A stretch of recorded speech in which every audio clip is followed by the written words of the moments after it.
All right, we're going to begin. Again, welcome everybody to the Getting Started with Guru Learning Lab, episode 2. Subject of today is, what does good knowledge look like? If you weren't able to attend the first one, that's fine. We are going to cover some things that we talked about before, but I'll give you a quick review if you missed it. The main objectives of today are for you to be able to organize your knowledge into types and topics, and we'll cover the 4 types of knowledge today. You can also determine ownership over your knowledge and assign that ownership right in Guru, and you'll be able to easily add to your knowledge base when it's needed the most. Now, this is interactive. My name's Yael. I lead the strategic customer success team at Guru, and I'm your host today, but it's not going to be all me. I want you to be interacting with us the whole time, so I'll have questions, polls, real-time demos for us to try things out. So definitely have your Guru instance open. That's the only way that this is going to make a difference. If you don't have a Guru instance, you can sign up at this link, bit.ly/try-guru. And I know a lot of you are serious note takers. You're over there scribbling down everything that I'm saying. But if you happen to miss something, don't worry. We're going to send you the recording later. Pinky swear. So how does this work? There are going to be 3 sections to this learning lab. For each one, I'm going to cover a high-level concept, and then we will talk about how that concept manifests itself in Guru. I'll then anchor that in a story about a real Guru customer, and then give you time to try it out in Guru yourself. Sounds fun, right? Everybody with me? Great. So, during our last learning lab, we gave you a template for evaluating the current state of your knowledge. If you didn't attend or you weren't able to do that, you can quickly just go to this link here, bit.ly/no-review. I want to hear from you.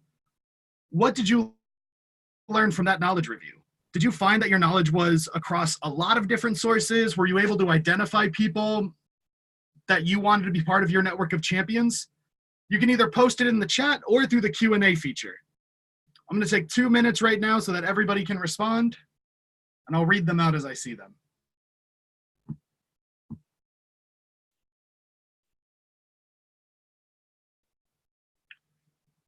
One of you says, I found out my team needed a lot more information from other parts of the organization. Yeah, that's true. When we work in silos, we do end up finding that the information we need is not just in our own department. I found another one. I found 2 colleagues who were feeling the pain of not knowing what information to look for. Oof, man, that's a pain I've experienced too. I get that pain.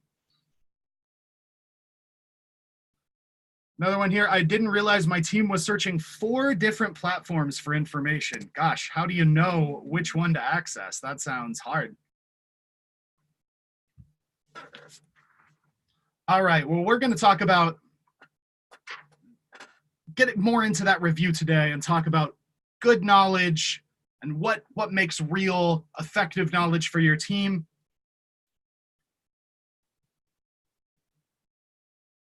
Here's a quick little Guru cheat code. If you do have 4 different platforms of knowledge, it's really easy to migrate those into Guru or sync them. You can go to bit.ly/guru-migrate or bit.ly/guru-sync in order to sync from all those different sources or migrate them completely into Guru. So here's a really quick way for you to get started bringing in those 4 different platforms of knowledge all into Guru today. Now, we always come back to this. The knowledge that you need to do your job should find you when and where you need it. This is our North Star. It's how we align everything that we do. To that end, we think about knowledge, and good knowledge in particular, as being bite-sized. So that means easy to digest, easy to access right in your workflow. So you don't have to open up a new tab or even a new bit of software to go search for knowledge. It's right where you are working. It has clear ownership. You always know who's maintaining the knowledge. And it also has a clear revision history. You can see the edits along the way that people have made, the changes that have brought this knowledge to be good knowledge today.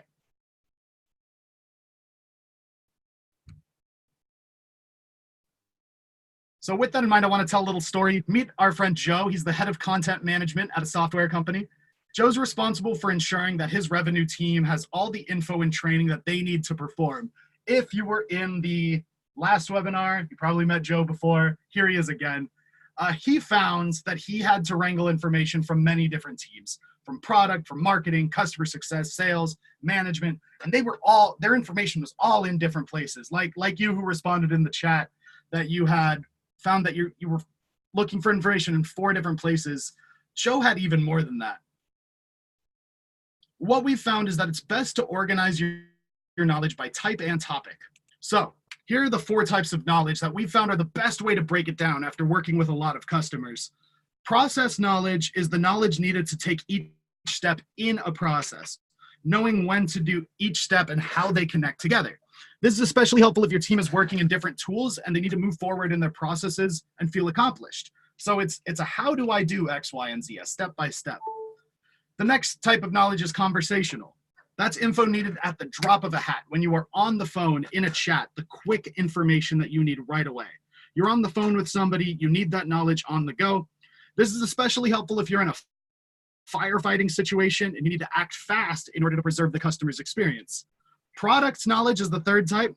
This is general knowledge about how to make your product do things for your customers externally and internally. Knowing how a product works empowers you to be a champion for that product and gets more out of the tool that you're using. And the last one is external knowledge, which is which assets, content, information can you send to somebody else. Yes, this is knowledge too. It's just as much knowledge as everything else because this is what your customer knows about your product, not just what you know. All of this is helpful to know for both internal and external satisfaction. So we referenced this last time, but let's review how knowledge is structured in Guru. Last week, we really focused on the collection, which is the concert location, if you remember that, the music festival for all of your knowledge. Today, we're going to focus on knowledge organization in Guru, and we're going to look at boards, board groups, and sections in particular. Now, what are those? What are boards, board groups, and sections? It's tough terminology if you're not used to it, so let's break it down. If a collection is the music festival, then boards, board groups, and sections are the different stages at that music festival. Continuing that music metaphor that we had before. Another way to think about boards is that they're the folders within the collection that allow you to organize your knowledge by topic or type, like we discussed previously. Sections are an aesthetic bit that allow you to further organize a board, and board groups allow you to, yes, you probably guessed by now, group boards together if they are on similar topics. Now, a lot of your team is likely going to utilize Guru's search function to seek and quickly find knowledge at a moment's notice, especially that conversational knowledge we mentioned before. We're going to talk more about setting that up next week during our lab on rolling out Guru. But boards are really important so that your knowledge is organized. It gives your team a better understanding of how your knowledge is organized by topic and allows them to go into the Guru web app and read this info in a narrative format. So it gives them a click path to the knowledge rather than a search path, which is what we'll optimize for next week. Make sense? So with this in mind, I'm going to launch a poll. What kind of knowledge is most frequently used by your team? Of the 4 that we discussed, put in your answers now.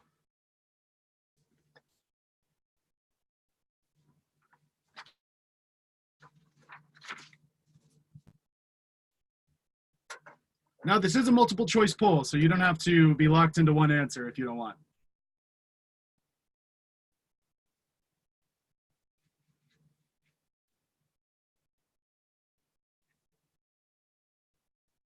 All right, looks like everybody has voted, and the majority of you find conversational and product knowledge to be most important. That makes sense. That's true of most teams that we deal with.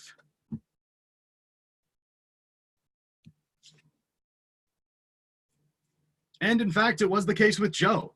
If you had a tough time choosing just one, choosing which one was the most important, you're a lot like Joe's team. When going through their knowledge review, Joe recognized that his team used all 4 types of knowledge. You might also. They had processes to follow, they needed info quickly while on a call, product knowledge had to be well-versed, and their external collateral to send prospects had to be good to help them close deals. If those 4 types of knowledge live in different places, that's a lot of time taken out of your day to search and find things, and it creates a really poor customer experience.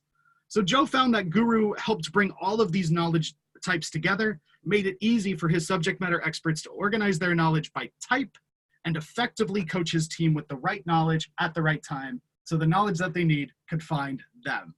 Back to our North Star there. So it's go time now. We're going to create 4 boards in Guru for each collection, 1 for each type of knowledge: process, conversational, product, and external. Let me show you how to do that. Clicking over here, you see that I'm in this Getting Started with Guru collection. I'm going to create a new board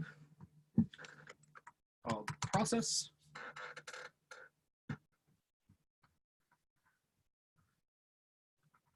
Give it a description if I want.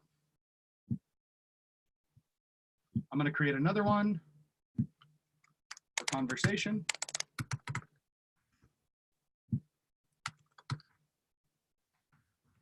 Vast knowledge.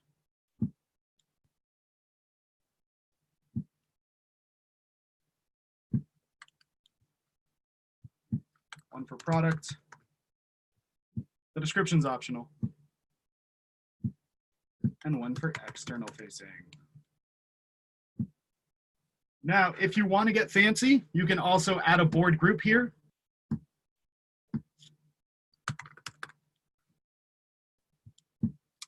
And drag any of these into that board group. It's a simple drag and drop. Same goes for sections. If you want to create a section on a board, you can click there to create a new section here. But enough of me presenting. Why don't you try it yourself? Here are the steps to follow. Go to your collection, click Create Board as I did, title your board and give it a description. Process, conversational, product, and external. Extra credit, if you are an overachiever, is to add sections within the board and to group 2 boards together. I'm going to give you 5 minutes to complete this activity. So we will come back together at 10:20 Pacific, 1:20 Eastern, whatever that is, wherever you are. Talk to you in 5 minutes. I'll be here in the chat if you have any questions. You're going to do great.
Got a question in the chat that I want to make sure that everybody hears, because I think it's a really good question. What if I have a piece of knowledge that's relevant to both process and conversational? Great question. Cards within the same collection can live on multiple boards. So think of, if we're to continue the metaphor, cards are songs, and you could see the same song on many stages if another band does a cover of that song. So to that degree, cards can live in multiple boards if you want to make multiple different click paths to the same knowledge. Great question.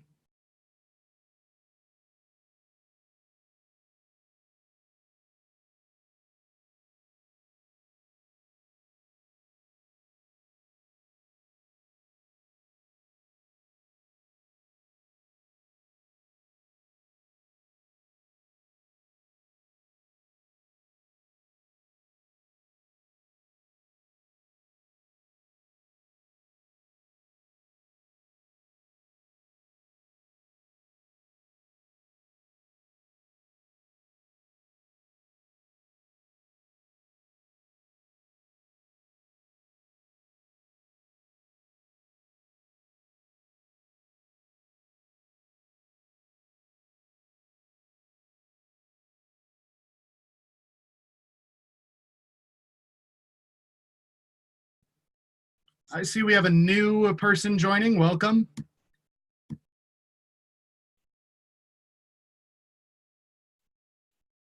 We're just going through these steps right now. For those of you who just joined, you can, we will send you the recording after this, so don't feel like you have to do all of this right now. I got a question in the chat. Can boards live across collections? I have process knowledge that's relevant to a few different teams.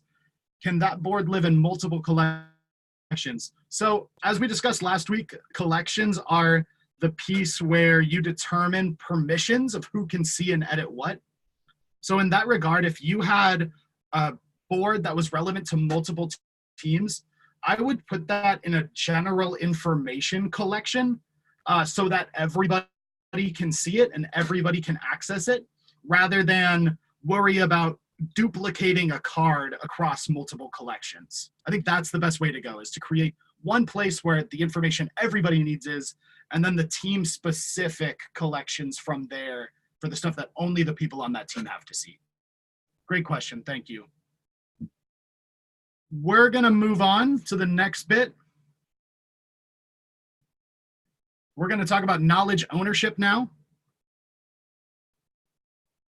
So here we're gonna discuss how your knowledge should be owned and how Guru can help make sure that your knowledge stays up to date.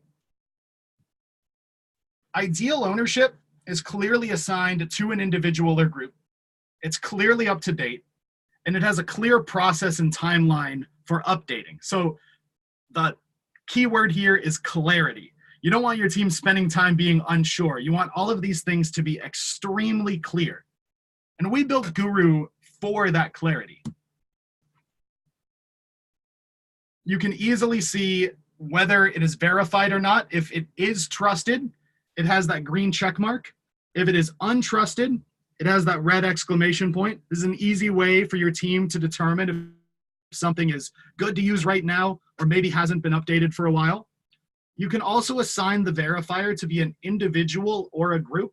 You can see here that the verifier of this trusted card is the customer success team, and the verifier of this untrusted card over here is the support team. So everybody on that team helps to make sure that those cards stay up to date. You can set your verification interval. We know that sometimes your information changes very rapidly. You have to update it every week. And you also have some information that is evergreen, and you only need to check on it every year to make sure that you even still need it, right? So in that case, you can set a verification interval as little as every week, as long as every year, and you can change it when you need. If something has stopped changing as much and now you just want to check on that card every 3 months, you can absolutely do that. We also have this request verification option. You know, life happens. Sometimes we don't always think, oh, I need to update my cards today. I need to verify all of my cards. I'm going to put that off till tomorrow. Somebody can see that untrusted card and say, hey, verifier, I want to make sure that this is up to date. Can you please verify this? So that's what that request verification button is for. So I'm going to launch another poll. I'd like to know who owns your knowledge. So you should see a poll in front of you. 1 second. Now, who owns the knowledge on your team? Take a minute.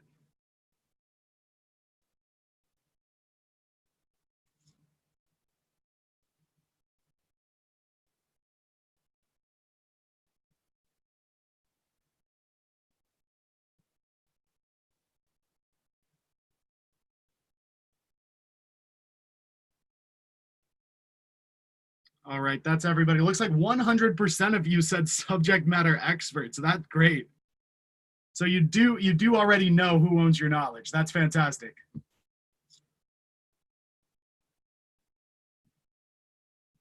Now, if that question took you some time to answer, I know just a few of you answered right away, but some of you took a second. If you had to really think about it, you're a lot like our friend Joe, who we talked about at the beginning, and all of the counterparts on his team.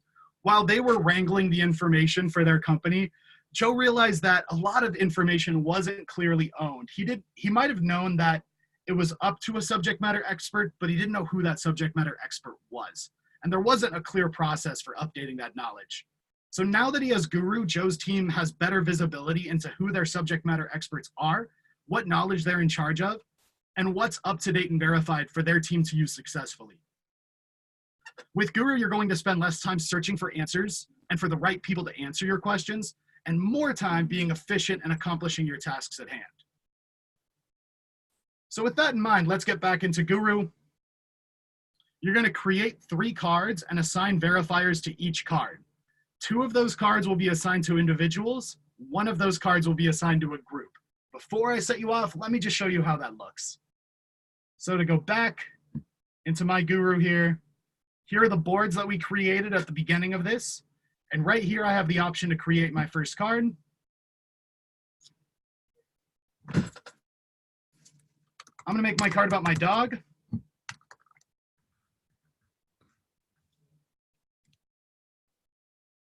I'm going to say next now that I have all the content.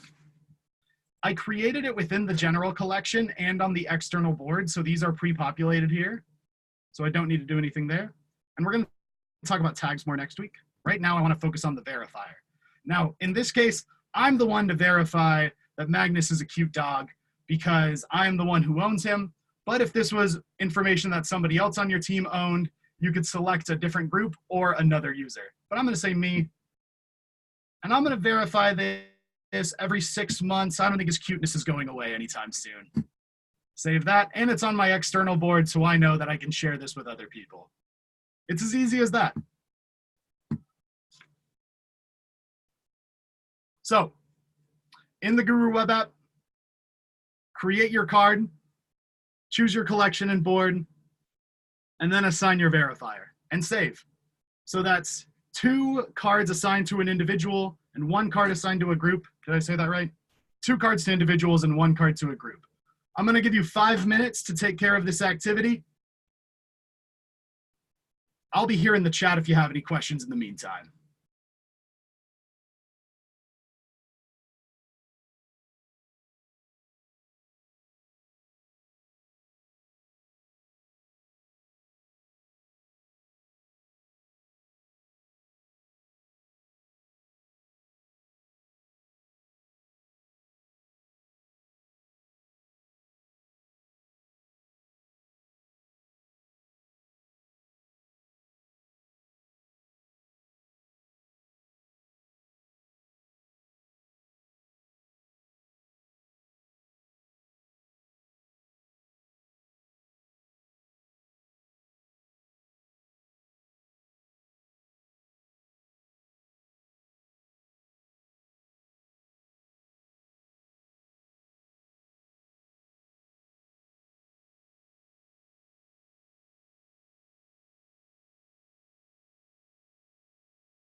I got a question in the chat I want to make sure everybody hears because it's a great question.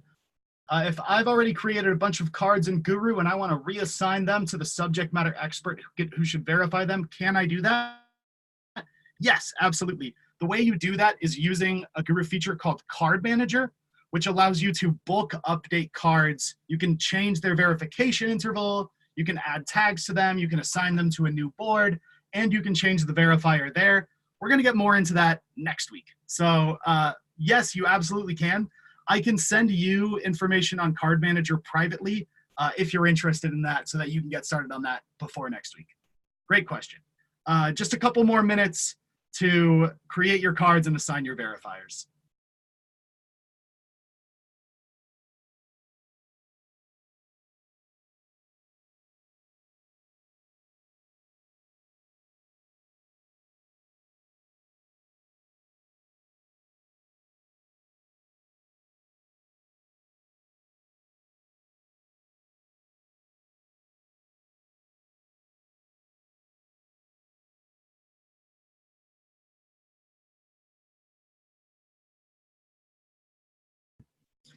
And another question here, is it possible to turn off verification for a card?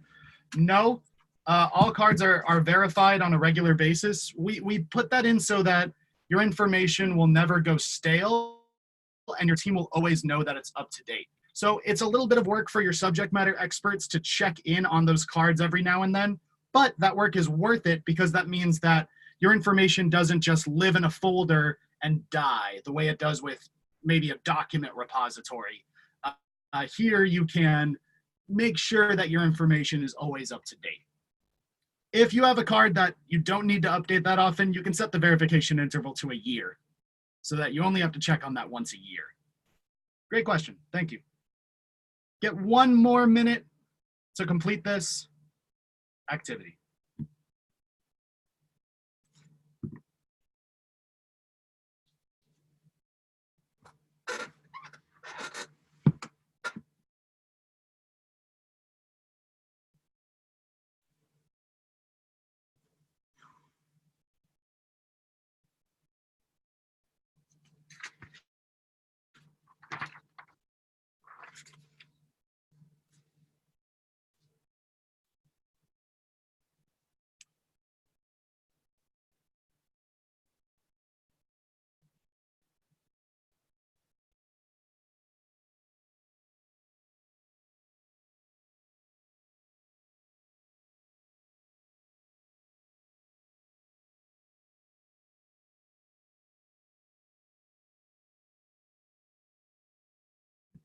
Okay, we're gonna move on. If you weren't able to fully complete this, like I said, we will send you the recording later, so you will be able to reference this and do more then. Now I want to talk about how to add knowledge on the fly to keep your knowledge base dynamic. I think I speak for all of us when I say that we don't work in static companies. I don't think anybody who's looking at Guru works at a static company. Things change, policies and procedures get updated. We iterate and we move fast. There's a lot of work to do to make sure that your team knows how things work and what things change. So we want to make that easier for you with better knowledge management, whether that's with Guru or in general. We want to help you make your knowledge dynamic. Some benefits of keeping your knowledge base dynamic are that you fill in the gaps. When you know something and other people don't, it can create a disconnect at your company and people lose trust in each other. By filling that gap, you're ensuring that everyone's on the same page. This also grows your knowledge network. Keeping your knowledge base dynamic helps encourage others to add to it, which increases the size and effectiveness of your own knowledge network. And this is hard to admit, but it is important. You don't know what you don't know. Even if you're a subject matter expert, even if you know everything about tying knots, you don't know what you don't know about them. You may have just never learned about a different kind of knot.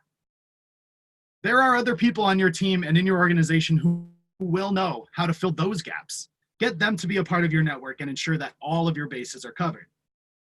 Now, how this is going to pay off later. The more knowledge, the more that you keep your knowledge base dynamic and the more that you add to it over time, you're going to have more contributors and correct ownership of the knowledge as it's created. You're going to find your subject matter experts are empowered to add to your knowledge base as they see the benefit of bringing the knowledge they know to the rest of your team. And you'll find that your team is now in the know, having the information they need to accomplish their tasks and be really successful in their jobs, like these two lovely people in the corner here. Look how successful they are. So I want to ask you, what's your current process of adding knowledge? I know sometimes it can be an easy process. Sometimes it's a lengthy one. I'd love to hear what a process is like for your team right now. Go ahead and write in the chat and send to me what your process is for adding knowledge.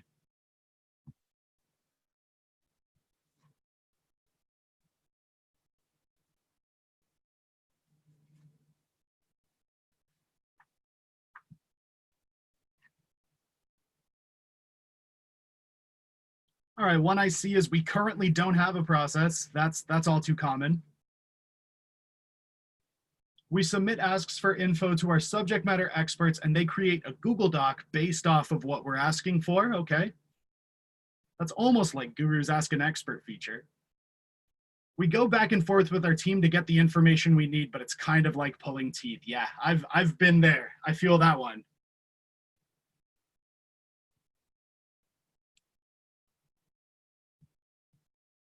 You know, if you had a process that's painstakingly long like that last person, then again, you're a lot like Joe.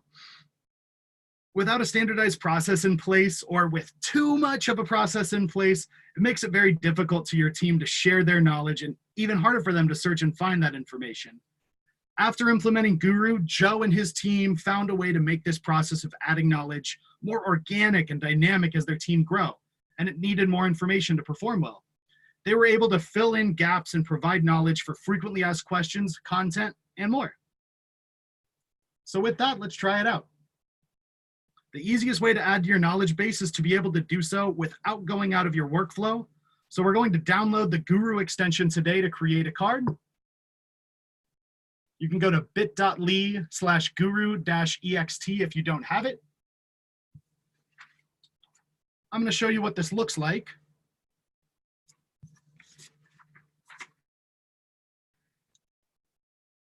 So right here I'm actually not going to click over to Guru this time. I'm going to stay within Google Slides. I'm going to open up my extension. You see right there, I have my recently viewed cards. I just have the one. Go to new knowledge here, and you see there's that card I created on Magnus earlier. I'm going to create a card right from the extension because I've learned something in Google Slides. I'm going to add it here. And what I found working here is information about my cat. His name is Sushi.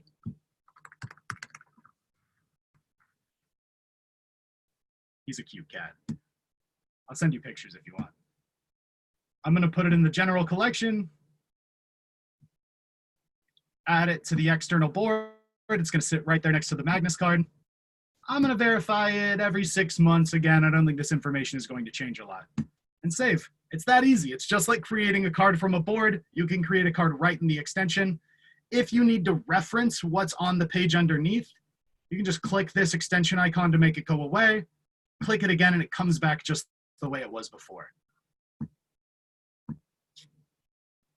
So make sure you've downloaded the extension. That's bit.ly/guru-ext.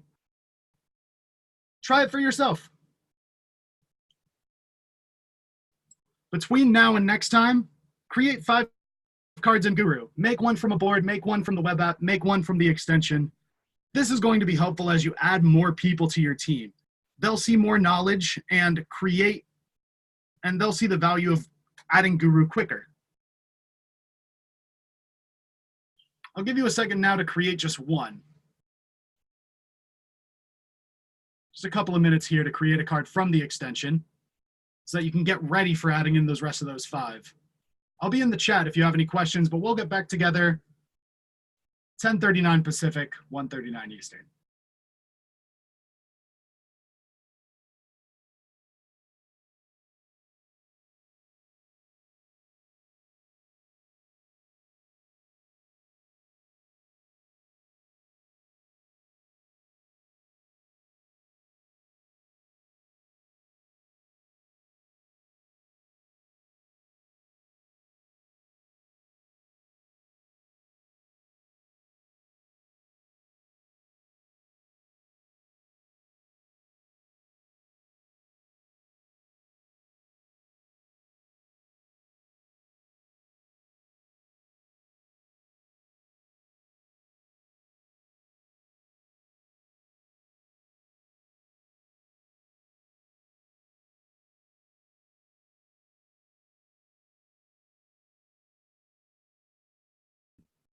I got a great question regarding Google Docs.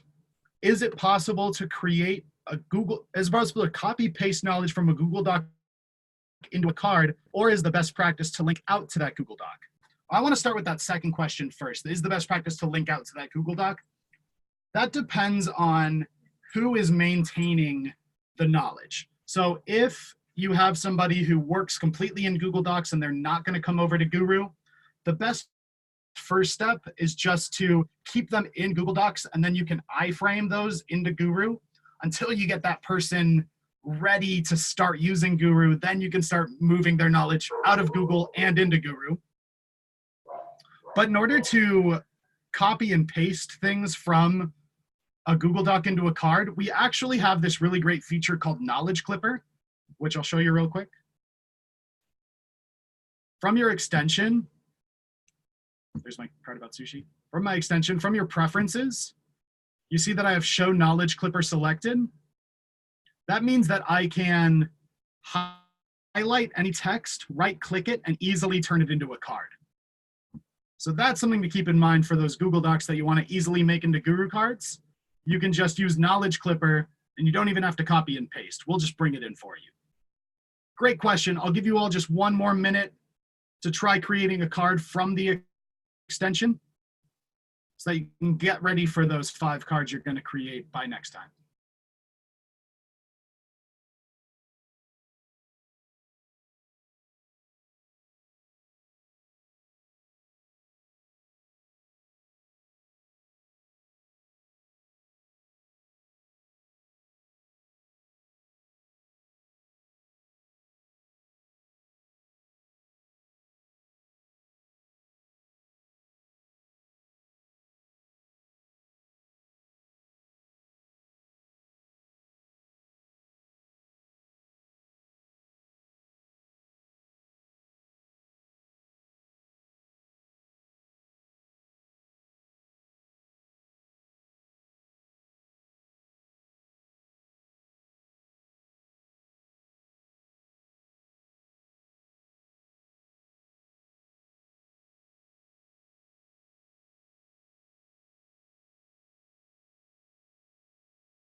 All right, let's wrap up. Like I said, don't worry if you haven't done this. This was all recorded. You'll get it later so that you will really easily be able to create 5 cards before the next learning lab. It's going to be easy. You're going to do great. So let's look back at the learning objectives from the beginning. Today, we organized your knowledge into types and topics, determined ownership, and already began to add to your knowledge base. Look how much we accomplished in just 40 minutes together. Come back next week. We'll be back here, not quite the same time. We'll be an hour later. This one was a little different. So we'll be at 2 p.m. Eastern, 11 a.m. Pacific, just like the first one was at 11 a.m., 2 p.m. We're going to talk about how to augment your workflows with knowledge and roll out Guru effectively for your entire team. Can't believe that's going to be the beginning of October. Wow.